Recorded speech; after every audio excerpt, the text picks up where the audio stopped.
మహేంద్రగిరి మీద నిలబడి సవేగవాన్ వేగ సమాహితాత్మ హరిప్రవీర పరవీరహంత మనస్సమాధాయ మహానుభావో జగామలంకాం మనసా మనస్వీ అని పూర్తి చేశారు మహర్షి కిష్కింధకాండ.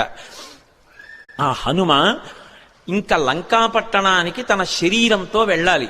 కానీ ఆయన అత్యంత ఉత్సాహంతో తన మనసుతో ఏనాడో చేరిపోయారు లంకాపట్టణానికి. శోకం అన్నది ఎక్కడుంటుందంటే మనసులో ఉంటుంది. ఆ శోకం పోవడానికి మార్గం ప్రయత్నం ఎక్కడుంటాయంటే మనసులోనే ఉంటాయి. ఆ మనసు పరిపుష్టం కావాలంటే, మళ్ళీ అటువంటి తేజస్సుని పుంజుకోవాలంటే, ఎంత కష్టాన్నైనా దాటగలగాలంటే హనుమ యొక్క అనుగ్రహంతో, సీతారాముల అనుగ్రహంతో మనసు ప్రచోదనం పొందాలంటే సుందరకాండ చదవండి అని చెప్తారు.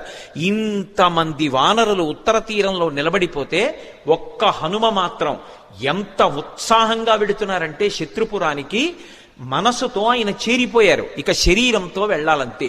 అంత అద్భుతమైనటువంటి రీతిలో ప్రయాణం చేయడానికి ఆ మహేంద్రగిరి మీద నిలబడినటువంటి స్వామి హనుమ యొక్క స్థితిని ఆవిష్కరిస్తూ సుందరకాండ ప్రారంభం అవుతుంది. ప్రారంభం చేస్తూ మొదటి శ్లోకంలో మహర్షి అంటారు, తతో రావణనీతాయా సీతాయా శత్రుకర్షణ ఈయేష పథమన్వేష్టం చారణాచరితే పథి. చారణలు ప్రయాణం చేసేటటువంటి మార్గం ఏదుందో ఆ మార్గంలో ప్రయాణం చేసి రావణుడి చేత అపహరింపబడినటువంటి సీతమ్మ జాడ కనిపెట్టడానికి స్వామి హనుమ శత్రుకర్షణుడై సంకల్పమును చేసి ఉన్నారు. ఎవ్వరూ చెయ్యలేనటువంటి సంకల్పం. అవతల దుర్నిరీక్షుడైనటువంటి రాక్షసుడు, అపారమైనటువంటి తపస్సు చేసినవాడు, కాంచనలంకకి అధిపతి, 100 యోజనముల సముద్రాన్ని దాటి వెళ్ళాలి. ఆవలి ఒడ్డున దిగిలి దగ్గర నుంచి విచ్చుకత్తులు పట్టుకుని రాక్షసులు నిలబడతారు. ఎవడి తేజస్సు చూసినంత మాత్రం చేత యమధర్మరాజు గారు కూడా కాకిలో దూరి పారిపోయాడో అంతటి మహాతేజస్ సంపన్నుడు. తన జీవితం మొత్తం మీద రామచంద్రమూర్తి చేతిలో చనిపోకముందు అతను ఓడిపోయింది ఇద్దరి చేతిలోనే.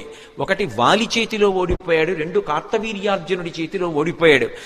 దిక్పాలకుడిని కూడా ఓడించాడు, దేవతల్ని ఓడించాడు, ఇంద్రుణ్ణి ఓడించాడు. అంతటి శక్తివంతుడు, దుర్నిరీక్షుడు, అసలు చూడ్డం కూడా సాధ్యం కాదు. అంతటి తేజస్సుతో వెలిగిపోతుంటాడు. కొన్ని కోట్ల మంది రాక్షసులు నిరంతరం పరివేష్టించి ఉండి లంకాపట్టణాన్ని కాపలా కాస్తూ ఉంటారు. అటువంటి లంకాపట్టణంలో అతను ప్రాణ సమానంగా భావించి దాచినటువంటి సీతమ్మ యొక్క జాడ కనిపెట్టాలనేటటువంటి సంకల్పం చేసుకుని బయలుదేరుతున్నారంటే అటువంటి సంకల్పం చెయ్యగలిగినటువంటి వాడు వేరొకడెక్కడుంటాడు. అందుకని ఈయేష ఎంత